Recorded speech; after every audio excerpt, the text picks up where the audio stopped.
Livro Catecismo Católico da Crise na Igreja, Padre Matias Galdron, Fraternidade Sacerdotal São Pio X. Capítulo 8. O Sacerdócio Católico. 74. O que é o sacerdote católico? O sacerdote católico é sobre a terra o ministro do sumo sacerdote eterno Jesus Cristo, único mediador, pontífice, o que faz a ponte entre Deus e os homens. Pela ordenação sacerdotal, participa de seus poderes. Só ele pode, validamente, celebrar o sacrifício da missa, perdoar os pecados, abençoar e consagrar. O sacerdote não é, portanto, o presidente de uma assembleia, mas tem faculdades que o simples fiel não tem. Foi com efeito aos apóstolos somente, e não a todos os discípulos, que Cristo disse: Fazei isto em memória de mim. Lucas 22:19. Onde se pode encontrar uma definição do sacerdócio? A Epístola aos Hebreus ensina: todo sumo sacerdote, tomado dentre os homens, está estabelecido para intervir em favor dos homens nas suas relações com Deus, a fim de oferecer dons e sacrifícios pelos pecados. Hebreus 5:1. O que essa definição manifesta? Essa definição manifesta que o sacerdote é tomado dentre os homens e colocado à parte para ser consagrado a Deus. Estabelecido em favor dos homens, logo, encarregado de uma função pública, as relações dos fiéis com Deus. Constituído como sacrificador. O sacerdote é, então, essencialmente um mediador? Sim, o sacerdote é essencialmente um mediador, um intermediário entre Deus e os fiéis. É absurdo pretender com Lutero que todos os fiéis sejam sacerdotes. Qual é a função mais importante do sacerdote? O sacerdote é, antes de tudo, o homem do sacrifício, como indica a Epístola aos Hebreus. Ora, só há um sacrifício válido no Novo Testamento, o de nosso Senhor Jesus Cristo, que o sacerdote tem a possibilidade de oferecer em seu nome, como ministro ao celebrar a missa. O sacerdote é, primeiramente, o homem da missa. Onde se pode achar a expressão dessa verdade?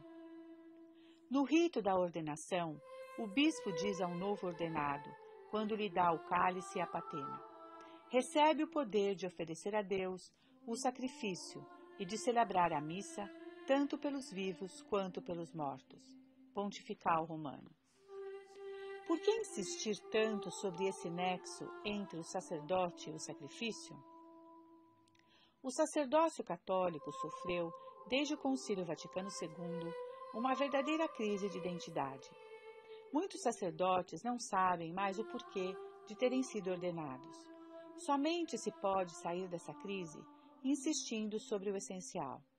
O sacerdote é separado dos outros homens e ordenado para render a Deus, pelo sacrifício da missa, o culto que lhe é devido e para comunicar aos fiéis, pelos sacramentos, os frutos desse sacrifício, notadamente o perdão dos pecados. Como o sacerdote pode perdoar os pecados?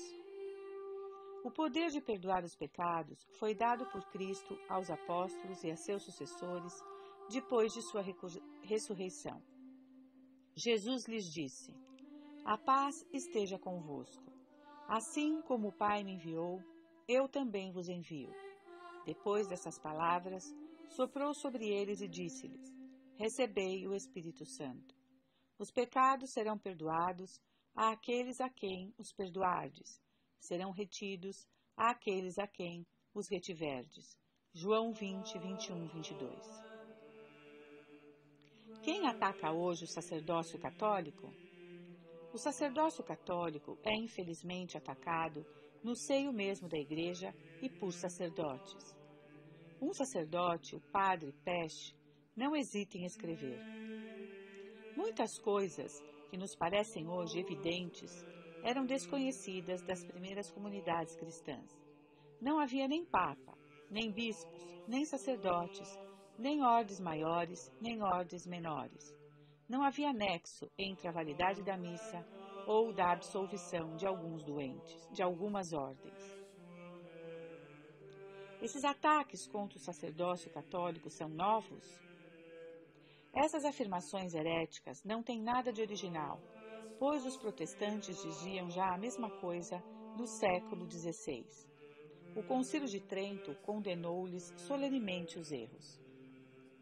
Se alguém disser que a ordem ou a ordenação sagrada não é verdadeiramente e propriamente um sacramento instituído por nosso Senhor Jesus Cristo, ou que é apenas uma invenção humana, imaginada por homens ignorantes nas coisas eclesiásticas, ou somente um rito pelo qual se escolhem os ministros da palavra e dos sacramentos, seja anátema. Se alguém disser que não há, na Igreja Católica, hierarquia instituída por uma disposição divina que se compõe de bispos, de sacerdotes e de outros ministros, seja anátema. O Vaticano II tem alguma responsabilidade na atual crise do sacerdócio? O Vaticano II contribuiu para a crise do sacerdócio ao insistir exageradamente sobre o sacerdócio comum dos fiéis. É falso que todos os cristãos participem, por causa de seu batismo, no sacerdócio de Cristo? A expressão participar no sacerdócio de Cristo pode designar duas coisas muito diferentes: beneficiar-se dos efeitos desse sacerdócio, poder se inserir no sacrifício de Cristo para ser oferecido com ele e receber os frutos desse sacrifício. É a participação principalmente passiva que não torna de modo nenhum sacerdote no sentido próprio do termo. Exercer como ministro esse sacerdócio, poder oferecer realmente o sacrifício de Cristo e transmitir os seus frutos, é uma participação ativa, aquela do sacerdote no sentido próprio. Essa distinção entre participação ativa e participação passiva no sacerdócio de Cristo é tradicional? São Tomás de Aquino explica que o sacramento do batismo remete ao culto divino na qualidade de membro passivo do sacerdócio de Cristo, ao passo que o sacramento da ordem remete ao culto divino como membro ativo do sacerdócio de Cristo. Os fiéis não têm, mesmo assim, uma atividade para exercer? Os fiéis devem se preparar ativamente para a união ao sacrifício de Cristo, trabalhando em se sacrificarem a si mesmos. Tem, pois, uma atitude importante a exercer, mas que não é a do sacerdote. Permanecem passivos com relação ao ato essencial do culto divino, que é o sacrifício de Cristo. O seu próprio sacrifício é assumido pelo de Cristo, sem ter nenhuma influência sobre ele. O sacerdote ordenado, ao contrário, oferece, real e ativamente, como ministro, o sacrifício de Cristo. Os fiéis da missa não oferecem também a divina vítima? Nosso Senhor se ofereceu em nome de todo o seu corpo místico. Ao se oferecer com ele e nas mesmas intenções dele, os fiéis participam no oferecimento que faz de si mesmo, e disse nesse sentido que oferecem eles também a divina vítima. Mas, no sentido próprio, somente o sacerdote, como ministro de Cristo, oferece esse sacrifício. Somente ele é a sua causa eficiente e instrumental.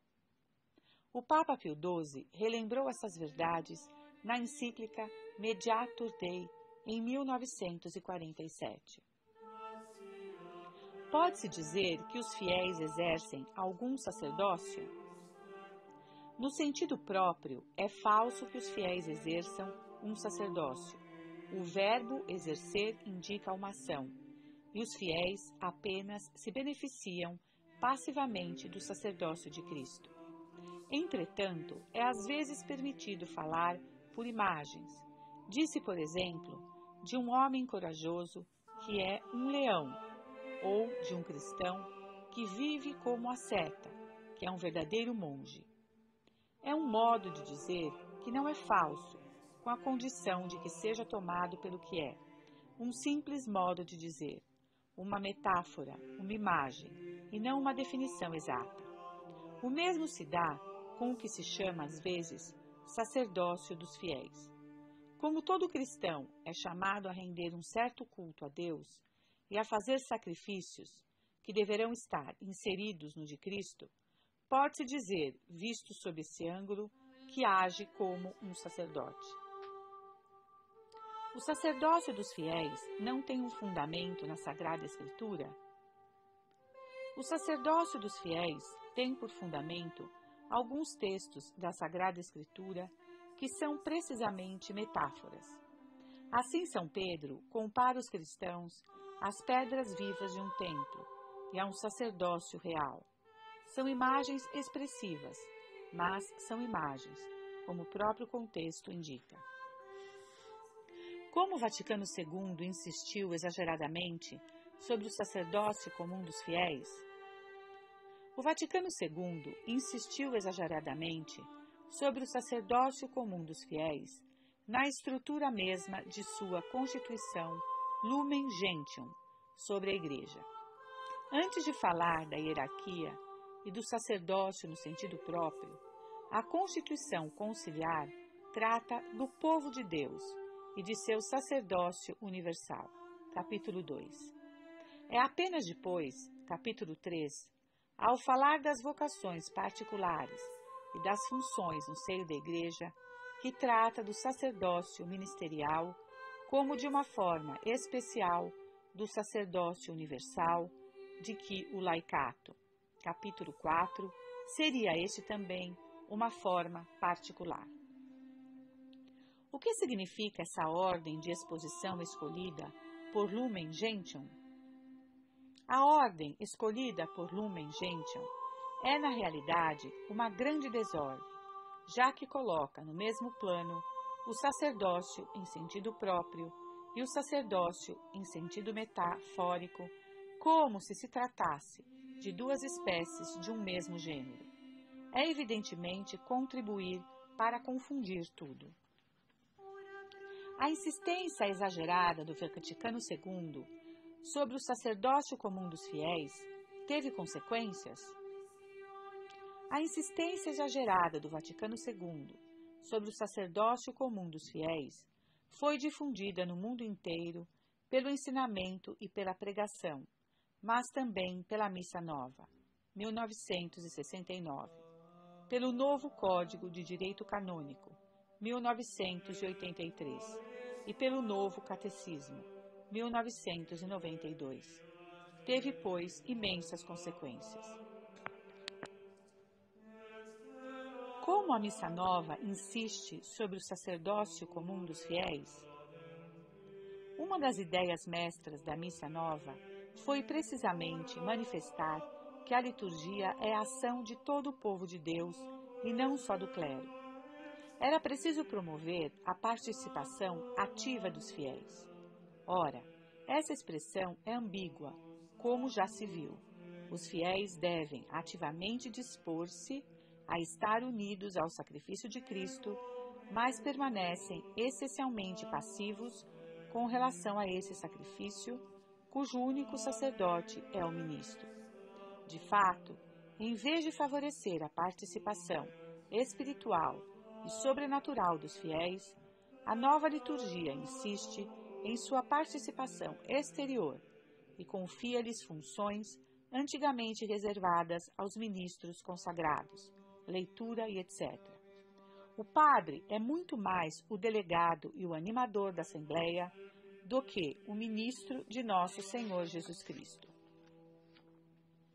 O Novo Catecismo também favorece esse erro?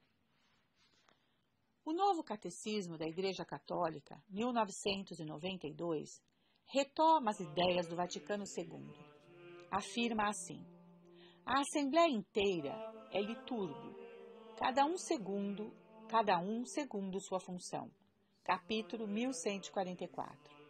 Ora, a palavra liturgo não existe em português. É grega, leiturgos, e na liturgia bizantina designa somente o bispo, o sacerdote e o diácono, jamais a assembleia. O novo Código de Direito Canônico insiste também de modo exagerado sobre o sacerdócio comum dos fiéis.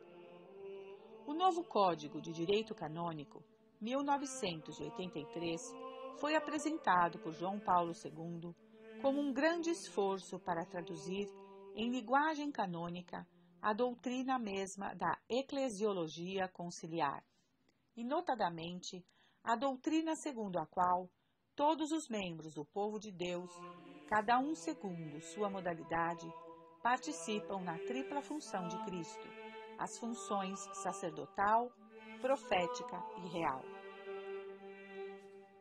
Como se traduz na prática, no novo Código, essa insistência sobre o sacerdócio comum dos fiéis? A estrutura do novo Código, como a estrutura da Constituição Lumen Gentium, é muito significativa. O Código Tradicional, 1917, depois de um primeiro livro apresentando as normas gerais, tratava das pessoas no segundo livro. Fazia-o em 3 partes. 1. Dos clérigos, 2. Dos religiosos, 3. Dos leigos. O novo Código consagra também em seu livro primeiro as normas gerais, mas intitula seu segundo livro O Povo de Deus, e ali trata 1. Primeiro dos fiéis em geral, 2. Depois somente da hierarquia, 3. Enfim dos religiosos. Essa mudança de estrutura é verdadeiramente a marca de uma mudança de doutrina? A mudança de estrutura operada pelo novo Código é explicada pelo cânon 204, que é precisamente o primeiro cânon do livro 2. Os fiéis de Cristo são os que, incorporados a Cristo pelo batismo, estão constituídos em povo de Deus e que, por essa razão, feitos participantes, à sua maneira, da função sacerdotal, profética e real de Cristo, estão chamados a exercer, cada um segundo sua condição própria, a missão que Deus confiou à Igreja para que esta a cumprisse no mundo. O que manifesta a definição dada nesse cânon 204? Como a Constituição Lumen Gentium, o novo Código começa por afirmar que todos os cristãos são sacerdotes, embora de maneira diversificada. O sacerdócio ministerial, próprio aos padres, seria somente uma modalidade especial do sacerdócio universal. Do mesmo modo, todos os cristãos estão apresentados como participando do poder de governo, função real.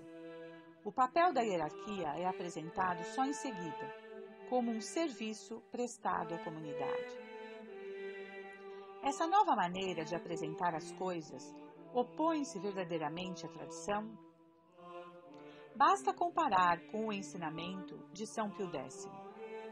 A Igreja é uma sociedade por essência desigual, isto é, uma sociedade que compreende 2 categorias de pessoas, os pastores e o rebanho, os que ocupam uma posição nos diferentes níveis da hierarquia e a multidão dos fiéis. E essas categorias são de tal modo distintas entre si que apenas no corpo pastoral reside o direito e a autoridade necessários para promover e dirigir todos os membros rumo ao fim da sociedade. Quanto à multidão, não tem outro dever a não ser se deixar conduzir, e rebanho dócil seguir seus pastores. Quais são as consequências dessa insistência exagerada sobre o sacerdócio dos fiéis? A insistência exagerada sobre o sacerdócio dos fiéis favorece evidentemente a penúria de sacerdotes. Que rapaz vai abraçar uma vocação tão exigente se não percebe a sua grandeza? 75. Os ministros das comunidades protestantes podem ser assimilados ao sacerdócio? Os ministros do culto das comunidades protestantes não são sacerdotes, mas leigos. Isso vale também para as comunidades anglicanas. Esses ministros do culto não têm o poder de converter o pão e o vinho no corpo e no sangue de Cristo, nem o de perdoar pecados. Como se pode afirmar que os ministros protestantes não são sacerdotes? Os poderes sacerdotais foram transmitidos pelos apóstolos e seus sucessores, e assim por diante, até aos bispos e aos sacerdotes atuais. É o que se chama sucessão apostólica. Se essa sucessão é interrompida, como é o caso dos protestantes, esses poderes são perdidos. Como a sucessão apostólica foi interrompida no caso dos protestantes? A sucessão apostólica foi interrompida no caso dos protestantes porque eles cessaram de crer nela, recusando que a ordem seja um sacramento instituído por nosso Senhor Jesus Cristo, e assim cessaram de desejar transmiti-la. De fato, abandonaram os ritos litúrgicos pelos quais é transmitida. A sucessão apostólica foi igualmente interrompida no caso dos anglicanos. Alguns anglicanos creem hoje no sacerdócio e pretendem tê-lo conservado. Entretanto, o ritual adotado pelo anglicanismo, a partir da década de 50 do século XVI, modificava consideravelmente os ritos de ordenação, a ponto de nem mesmo exprimir mais a graça própria que esses ritos deviam conferir. Tais ordenações foram inválidas, e Roma denunciou-as como tais desde aquela época. Os anglicanos não corrigiram o seu rito de ordenação?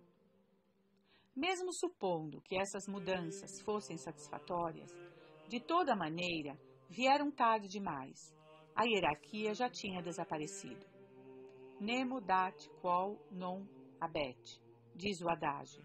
Ninguém pode dar o que não tem. E os anglicanos já não possuíam mais o sacerdócio. Essa ausência de sacerdócio entre os anglicanos é absolutamente certa? Tendo a nulidade das ordenações anglicanas sido contestada no século XIX, o Papa Leão XIII ordenou uma investigação que concluiu igualmente pela invalidade. Publicou em 13 de setembro de 1896 a Carta Apostolicae Curiae et Caritatis, que resolve definitivamente a questão. Essas verdades são atacadas nos nossos dias? O clima ecumenista que reina desde o Vaticano II conduziu a se atacar de modo escandaloso essas verdades elementares. Na primavera de 1977, 180 eclesiásticos da Diocese de Rothenburg escreveram uma carta a seus colegas, homens e mulheres, protestantes da Igreja Evangélica de Unterburg, na qual os reconhecem como eclesiásticos, tendo os mesmos poderes e mesma responsabilidade. É óbvio que esses teólogos, entre aspas, não tinham mais a concepção católica do sacerdócio. Que concepção do sacerdócio tinham, então, esses eclesiásticos de Rothenburg? Os signatários de Rothenburg afirmavam ter abandonado uma teoria do sacrifício que podia dar a impressão de que o sacrifício de Jesus sobre a cruz devesse, de modo, ser oferecido ou renovado em vista de nossa reconciliação com Deus. No fundo, pensamos ter hoje uma prática da ceia inteligente e fundada sobre a Escritura que poderia ter existido antes dos reformadores. O que manifesta essa declaração? Vê-se bem a relação que une o sacerdócio ao sacrifício da missa. Quem abandona o sacrifício em proveito da ceia protestante não pode mais ter uma ideia exata do sacerdócio e não vê, pois, mais diferença entre os presidentes católicos e os pastores protestantes. Os signatários de Rothenburg foram punidos pela hierarquia? Os teólogos de Rothenburg enunciavam heresias caracterizadas. O bispo se contentou em fazer notar que havia ali uma redução da doutrina católica, mas não tomou nenhuma medida. Quem atacou ainda essas verdades? O escândalo foi ainda maior quando essas verdades foram atacadas pelo próprio Papa. Ora, foi o que fez muitas vezes o Papa João Paulo II ao exercer funções litúrgicas em companhia de ministros protestantes revestidos de paramentos sacerdotais ou episcopais.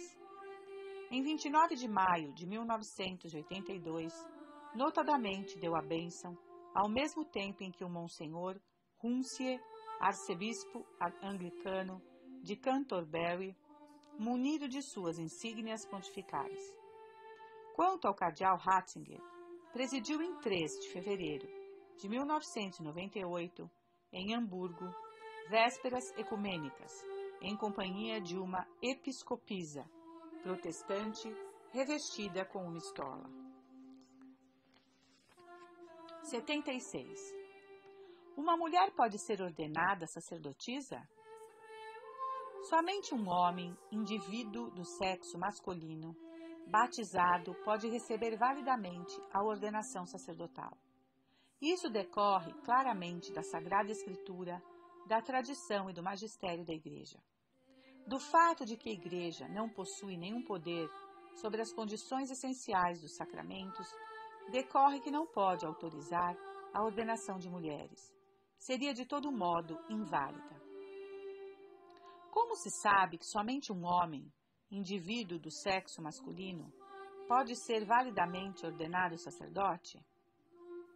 É um fato indubitável, estabelecido pela Sagrada Escritura, que Cristo somente chamou homens para serem seus apóstolos. A Igreja não poderia modificar essa escolha. A respeito das convenções da época, não basta para explicar por que Cristo escolheu apenas homens? Jesus Cristo, que é Deus e que fundava uma igreja destinada a durar até o fim do mundo, não podia se deixar sujeitar pelas convenções de uma época. De fato, sempre se mostrou livre em relação a estas, e não hesitou em contradizê-las em várias ocasiões, quanto ao sábado, ao perdão dos pecados, à atitude para com os pecadores públicos e etc. Se houvesse desejado estabelecer mulheres apóstolas, nada o teria impedido de o fazer. O só fato de a Santíssima Virgem Maria jamais ter sido considerada sacerdotisa basta para provar que não pode haver sacerdotisas na Igreja fundada por Jesus Cristo. A Sagrada Escritura proíbe explicitamente o estabelecimento de mulheres sacerdotisas? São Paulo escreve aos Coríntios: como em todas as igrejas dos santos, que as mulheres se calem nas assembleias, pois não lhes é permitido tomar a palavra, que se mantenham na submissão, assim como a lei mesma o diz. Se quiserem se instruir sobre algum ponto, que interroguem seu marido em casa, pois é inconveniente para uma mulher falar em uma assembleia. Proveito de vós a palavra de Deus? E é só a vós que veio? Se alguém se crê profeta ou inspirado pelo Espírito, que reconheça no que vos escrevo um mandamento do Senhor. 1 Coríntios 14, 33, 37. As mulheres não são, pois, autorizadas a falar quando das cerimônias religiosas, nem a ocupar uma função diretiva. São Paulo justifica isso expressamente pela prática geral da Igreja, como em todas as igrejas dos santos. Pela lei do Antigo Testamento, assim como a lei mesma o diz. Pela conveniência, é inconveniente para uma mulher. E antes de tudo, por um mandamento do Senhor. O que a tradição da Igreja diz sobre esse assunto? Encontra-se na tradição da Igreja um consenso a esse propósito. Tertuliano, 220, escreveu: é proibido a uma mulher falar na Igreja. Não tem o direito de pregar, de batizar, de oferecer o sacrifício, de ambicionar um ofício masculino, ainda mais o serviço sacerdotal. Nunca houve verdadeiramente ordenações de mulheres na Igreja? No século IV, houve ordenações de mulheres na seita dos coliridenses. Santo Epifânio reagiu muito vivamente. Em uma cerimônia ilícita e blasfematória, ordenam mulheres e oferecem por elas um sacrifício em nome de Maria. Isso quer dizer que todo esse negócio é blasfematório e ímpio. É uma alteração da mensagem do Espírito Santo. De fato, tudo isso é diabólico e é obra de um espírito impuro. Logo depois afirma: em nenhum lugar uma mulher exerceu o ofício de um sacerdote. De fato, nunca houve sacerdotisas na Igreja Católica. Apesar de não ter havido sacerdotisas, não houve na Igreja diaconisas? As diaconisas, que existiram durante um certo tempo, não realizavam as funções litúrgicas do diácono. Eram unicamente escolhidas para fazer unções de óleo sobre as mulheres antes do batismo e para o cuidado das mulheres doentes. É dito nas constituições apostólicas: a diaconisa não benze, nem preenche nenhuma das funções que são do sacerdote ou do diácono.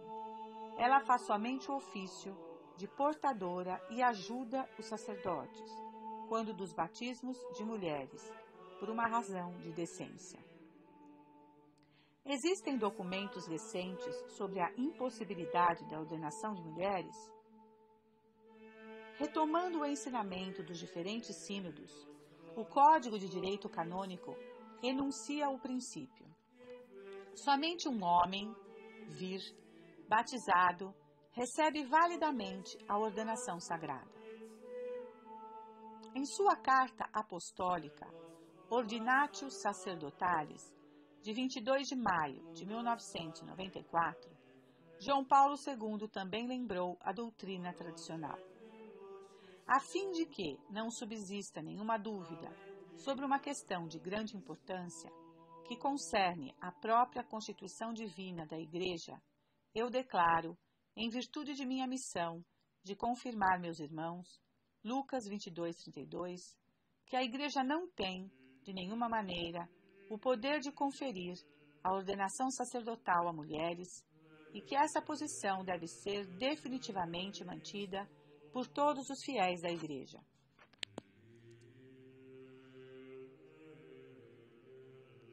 Qual é o grau de autoridade desse ensinamento? Como todos os papas posteriores ao Vaticano II, João Paulo II repugnava engajar sua autoridade de modo infalível. Apesar de certas aparências, não o fez aqui. Lembrou a doutrina tradicional, mas invocando a autoridade do magistério ordinário da Igreja, em vez de exercer pessoalmente o carisma do ensinamento infalível de que é dotado como Papa. Esse ensinamento é falível ou infalível? O ensinamento da Igreja sobre a impossibilidade de ordenação de mulheres é infalível, mas esse caráter infalível vem de que essa verdade sempre foi objeto de seu magistério ordinário e não do documento de João Paulo II. 77. Qual é a razão profunda da impossibilidade do sacerdócio de mulheres? A razão profunda pela qual a mulher não pode virar sacerdote se acha na ordem da criação. A relação entre homem e mulher reflete, como efeito, a ordem da criação. O homem é o símbolo de Deus e a mulher o da criação.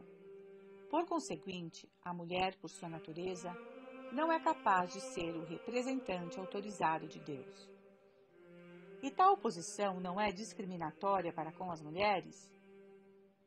Não se trata de colocar princípios a priori, de discriminação ou de não discriminação, mas de observar a realidade tal como é, e de agir de modo conforme ao real.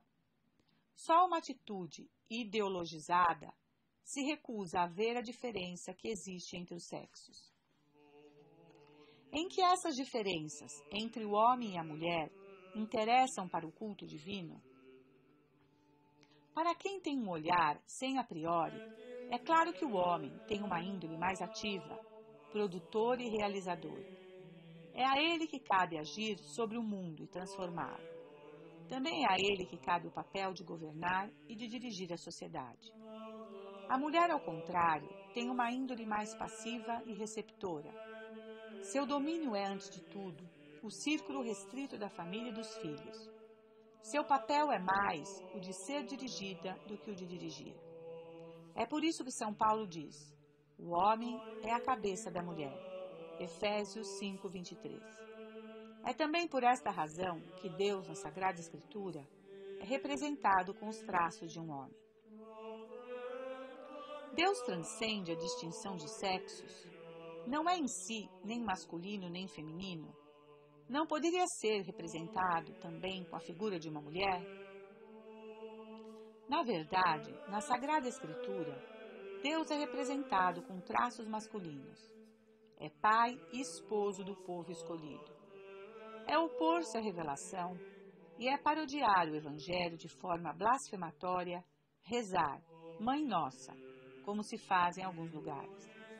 Todas as religiões que creem em um Deus Criador fazem dele uma imagem masculina, ao menos a que concerne ao Deus principal. As divindades femininas se encontram, ao contrário, nas religiões panteístas, que não fazem nenhuma diferença entre Deus e o mundo. Não é um acaso que, ao se encarnar, Deus se fez homem e não mulher. O fato de que Jesus Cristo é um homem implica que os sacerdotes devam ser homens? Desde o pecado de Adão, que como chefe de toda a humanidade levou-a consigo inteira em sua queda, Jesus Cristo é o único mediador entre Deus e os homens, o único pontífice, o único sumo sacerdote. Os sacerdotes do Novo Testamento apenas são instrumentos que ele escolheu para si, para continuar a sua obra, que fez participarem de seu sacerdócio. Do fato, então, de que o Verbo de Deus, para ser o novo Adão, se encarnou em uma natureza masculina, somente o homem pode participar de seu sacerdócio. O que revelam as reivindicações atuais de ordenações de mulheres? As polêmicas em torno da ordenação de mulheres manifestam a falsa ideia do sacerdócio que hoje predomina. Se somente se vê no sacerdote um animador social, presidente de assembleias locais do povo de Deus, que consola os aflitos e entretém o sentimento religioso dos fiéis, não se vê bem porque uma mulher não poderia preencher essa função. Mas um sacerdote é alguém completamente diferente, um alter Cristo, um outro Cristo.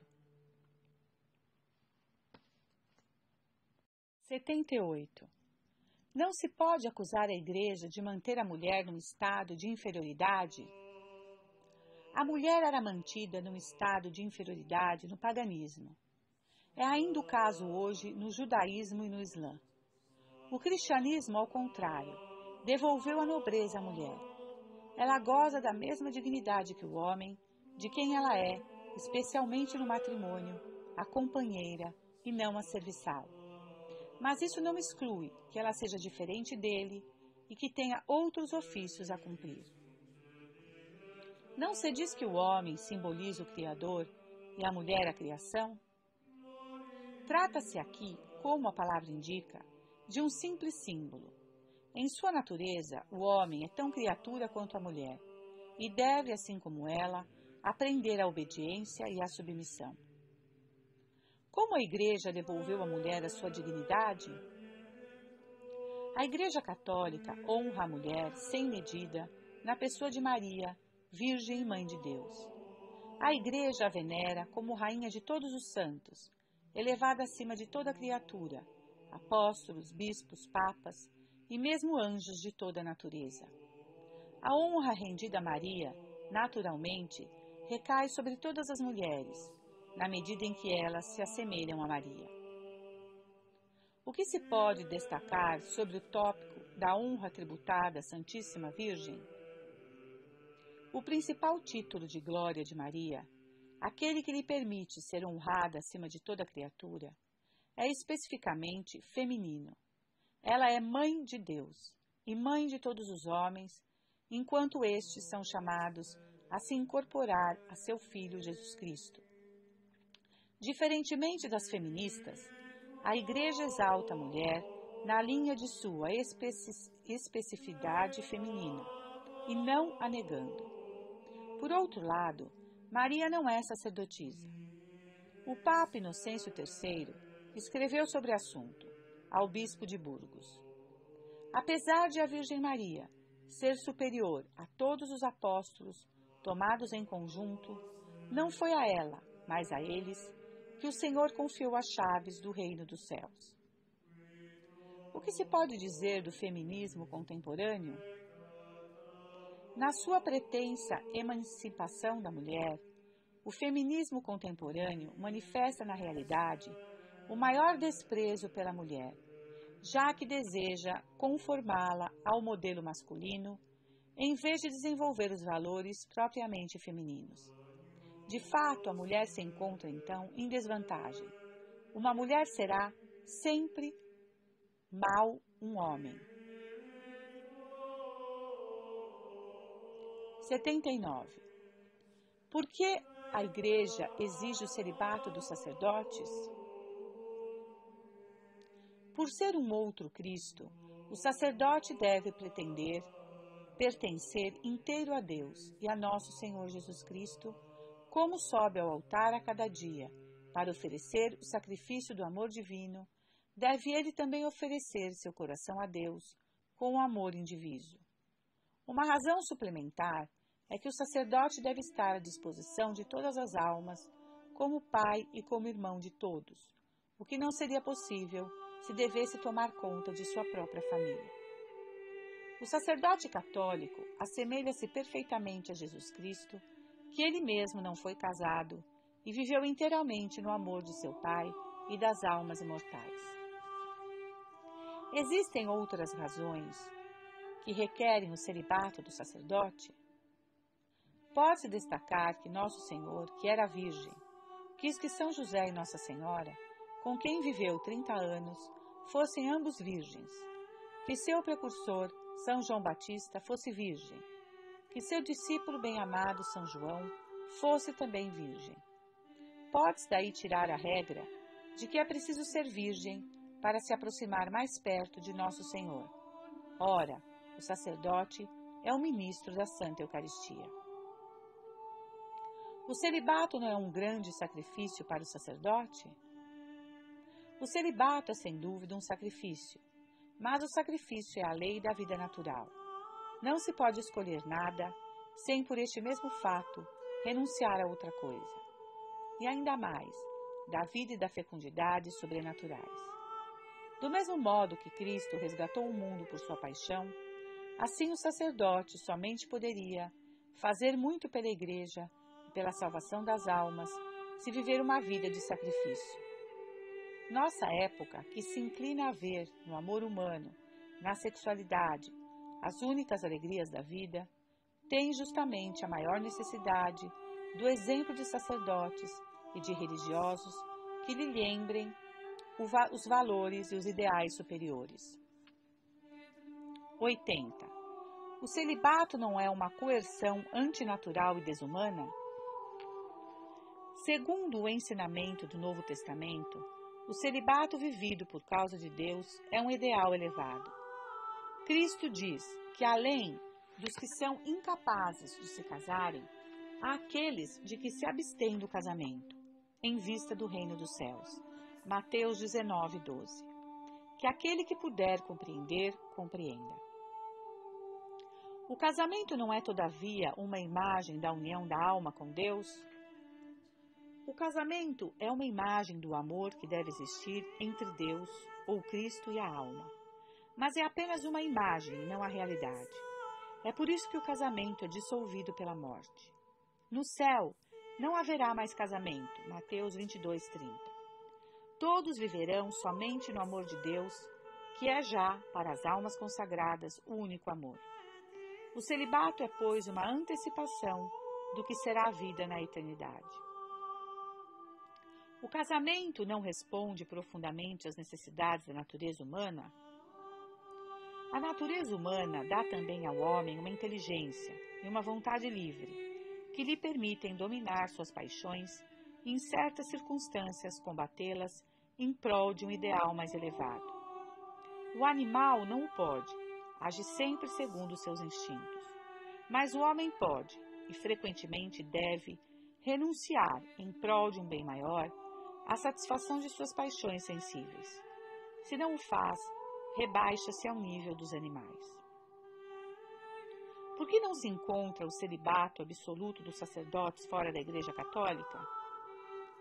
Quando jovens renunciam à felicidade de fundar um lar para se entregarem totalmente a Deus, dão uma bela prova de vitalidade da Igreja e do entusiasmo que a fé pode comunicar. Se as comunidades que se separaram da Igreja rapidamente abandonaram o celibato, é que elas não podiam comunicar essa força a seus aderentes. 81. A supressão do celibato não ajudaria a solucionar a falta de sacerdotes? A supressão do celibato levaria a curto prazo, talvez, a um certo aumento do número de ordenações, mas o mal não seria curado, no entanto.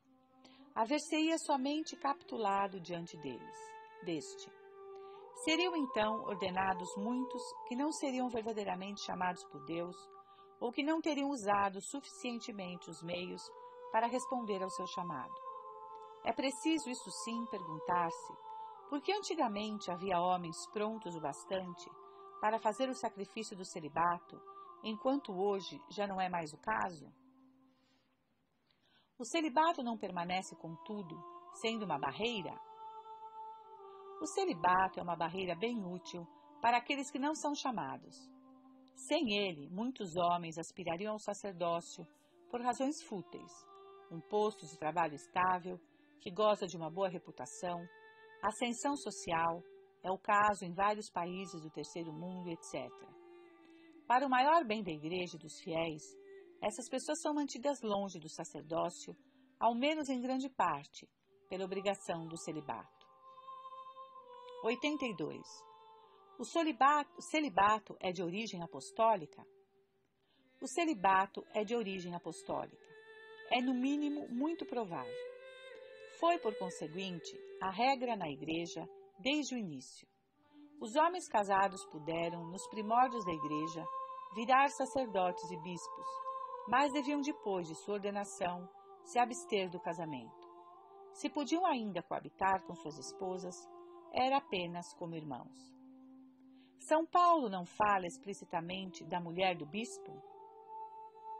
Quando São Paulo cita, dentre as qualidades requeridas para virar bispo ou diácono, de fato de haver desposado apenas uma mulher, 1 Timóteo 3:12, isso não quer dizer que o diácono ou bispo podiam continuar a viver maritalmente depois de sua ordenação. Isso indica, ao contrário, que o fato de ter se casado de novo era considerado sinal de uma incapacidade de viver na continência. Aquele que, após a morte de sua esposa, sente ainda a necessidade de um novo casamento, não parece capaz de viver o celibato. Essa prescrição não pode ter outro sentido, pois se o eclesiástico pudesse continuar a viver maritalmente um segundo casamento, não poderia ser um impedimento à ordenação. Os padres da Igreja abandonaram a questão? Um padre da Igreja, Santo Epifânio de Salamina, 315 a 403, testemunha. Os sacerdotes são escolhidos primeiramente dentre os homens virgens, ou senão, dentre os monges. Mas, se dentre os monges não se encontrarem pessoas aptas a cumprir esse serviço, costuma-se escolher os sacerdotes entre aqueles que vivem na continência com sua esposa ou que, depois de um único casamento, ficaram viúvos. Essa regra era observada por toda parte? O mesmo padre da Igreja se queixa de que essa regra não fosse observada por toda parte e faz esse comentário. Em vários lugares, os sacerdotes, os diáconos e os subdiáconos ainda geram filhos. Respondo que não está conforme a regra, mas que isso acontece por causa da indolência dos homens. As leis sobre o celibato eclesiástico não datam do século IV? As primeiras leis explícitas que conhecemos sobre o celibato dos clérigos foram com efeito promulgadas no século IV. É preciso, todavia, notar que não foram apresentadas como uma novidade, mas como uma retomada da antiga disciplina. Os padres do Concílio Africano de 390 referem-se explicitamente à tradição apostólica quando inculcam, de novo, a obrigação do celibato. Como explicar que alguns autores façam datar no século XII o celibato dos sacerdotes? A afirmação segundo a qual o celibato seria uma invenção do século XII contém apenas um elemento verdadeiro. O Concílio de Latrão II decidiu, em 1139, que os casamentos contraídos por clérigos que já tinham recebido as ordens maiores não seriam mais somente proibidos, mas também doravante inválidos. Antes, o casamento de um sacerdote ou de um diácono era gravemente pecaminoso, mas, entretanto, válido. 83. Por que os sacerdotes das igrejas orientais católicas podem viver maritalmente? A Igreja do Oriente, num concílio realizado no século VII, em Constantinopla, o Concílio de Trullo, de 691, fez concessões à prática que já tinha se espalhado. Permitiu aos sacerdotes continuar a usar de um casamento contraído antes da ordenação. Esse concílio somente conservou a antiga disciplina do celibato para os bispos. Essa regra foi depois tolerada pelos papas para os sacerdotes da Igreja Oriental, que retornaram à unidade da Igreja, com Roma. O uso oriental é, pois, apenas uma tolerância? Este uso oriental é só uma tolerância e marca uma ruptura com o ideal primitivo. A Igreja do Oriente conservou, todavia, restos desse ideal. O diácono ou o sacerdote pode continuar a usar de um casamento contraído antes de sua ordenação, mas não pode contrair casamento. Se sua esposa morrer, deve, pois, observar o celibato. Os bispos são escolhidos, na maior parte das vezes, entre os monges, pois estes são sempre celibatários. Se todavia um homem casado virasse bispo, deveria se separar de sua esposa. Como os fiéis consideram esses sacerdotes casados? Os fiéis da Igreja Oriental consideram muito frequentemente os sacerdotes casados inferiores aos sacerdotes monges. Sentem mais ou menos que só o sacerdote celibatário realiza perfeitamente o ideal sacerdotal, e é a ele que preferem se confessar.